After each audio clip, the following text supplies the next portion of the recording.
Yes, the function of the press changes. Since we have a function of prescription, we have a function of mediation, and then we will have a function of transaction. It's to say that we will be forced to go to e-commerce.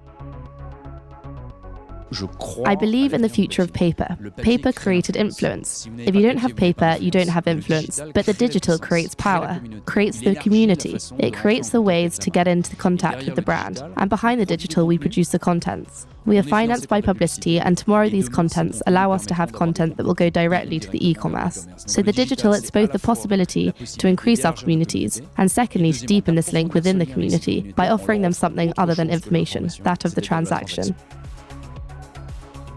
Nous sommes dans des temporalités qui n'ont rien à voir avec celles du magazine. We are in the temporality that has nothing to do with the magazine. Vogue is a monthly magazine, like the magazines of Condé Nast. The digital is permanent. And so there are these temporalities which are not opposing, but which are complementary.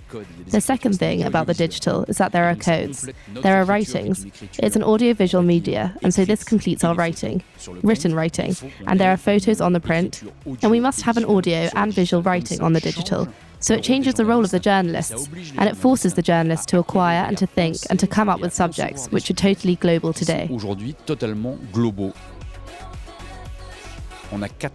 We have 4,700,000 fans of Vogue Paris on Facebook, 3,007,000 followers on Twitter, and we have close to 2 million followers on Instagram. So it's an important community. So for this community, we produce enormous amounts of content, especially on Instagram, where we post the things. Now Instagram participates in the image, it participates in the relationship. The question is how we realize and transform this relationship in engagement and in transaction. And that's all Instagram's challenge. We can't simply limit it to posting shows.